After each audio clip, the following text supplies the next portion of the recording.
Have you ever wondered what happens after we leave this world? What did the ancient Egyptians, with all their wisdom and millennia-old tradition, think about the afterlife? Today, we will embark on a fascinating journey, unveiling the myths and truths about life after death according to ancient Egypt. Preparation for the afterlife permeated all aspects of ancient Egyptian society, influencing their culture, religion, and even their way of living.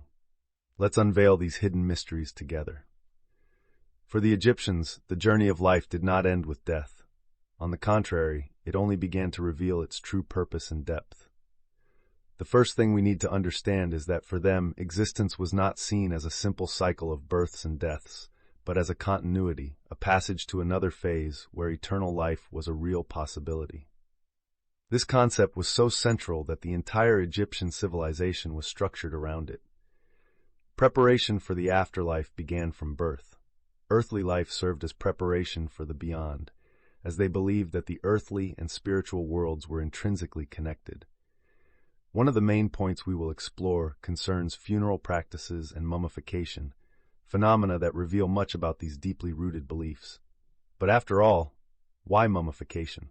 For the ancient Egyptians, preserving the body was crucial. They believed that the soul needed a physical form to anchor itself in the other life. Without an intact body, the soul could get lost and not reach its final destination. We expand this idea by observing the intricate mummification techniques that included the removal of internal organs, which were preserved in canopic jars, intended to protect and maintain the body's vitality in the afterlife. It was a meticulous and elaborate process, thought out in the smallest details to ensure eternal preservation. At the heart of these practices, we find the concept of Ka and Ba. The Ka was the life force or double spirit that remained in the body, while the Ba was a kind of soul that could travel between the world of the living and the dead.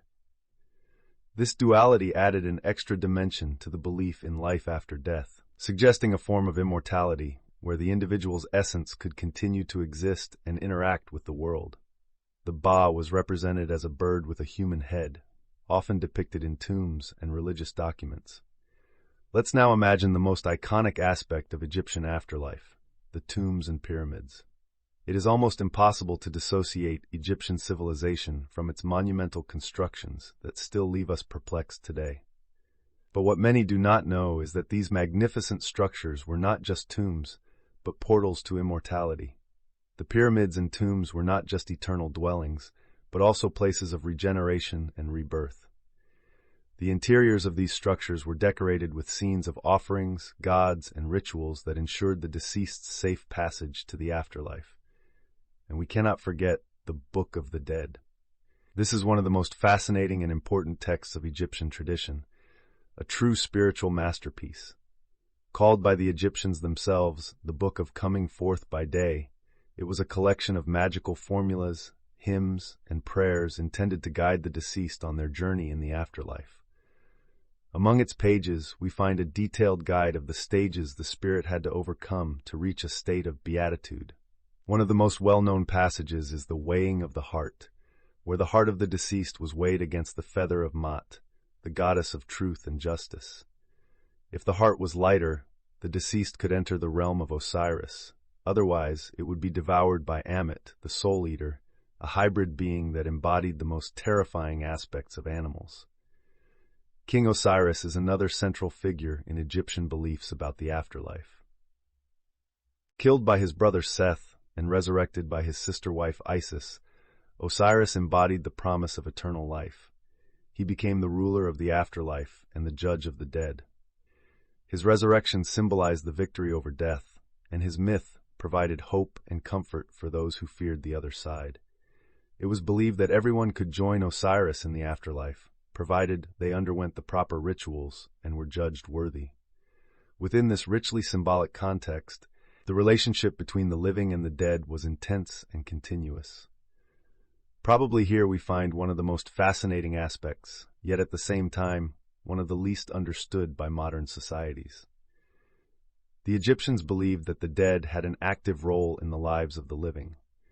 They were not just remembered, but invoked. Ceremonies and offerings were common to ensure that the spirits of the ancestors remained satisfied and in return, protected and blessed the living. This relationship between the living and the dead stood out in festivals such as the Festival of the Beautiful Reunion and the Festival of Wepet Renpet, in which the living celebrated and honored their dead. Now, let's talk about transformation and spiritual redemption, which were equally crucial for the Egyptians. The soul's pilgrimage through the Duat, the underworld, was full of dangers and trials. The Duat was not just a dark place, but also a space of transformation, where the soul freed itself from its impurities and was reborn, prepared for eternity. This journey in redemption can be compared to the concept of purification in other spiritual traditions, but in the Egyptian context, it was intrinsically linked to rituals and magic, incorporated in the Book of the Dead and other funeral texts. The search for immortality was not just a spiritual goal, but also a sacred and ethical value. The Ma'at, the truth and divine order, was a central principle in all layers of Egyptian society. Maintaining the Ma'at meant living in a just and honorable way, not only to guarantee a place in the afterlife, but also to ensure harmony in the earthly world. The practice of justice, compassion, and respect for the gods and other human beings was seen as a bridge to eternity. As we explore all these beliefs and practices, we realize that the Egyptians had an intimate relationship with death, making it a vital part of their culture and daily life. Learning from their traditions provides us with a new perspective on our own lives and what really matters as we traverse the different chapters of our existence.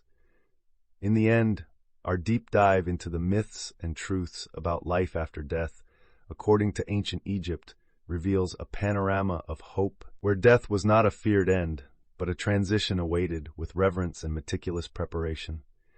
May we carry these ancient teachings into our modern lives as an inspiration to live with more purpose, justice, and spiritual connection.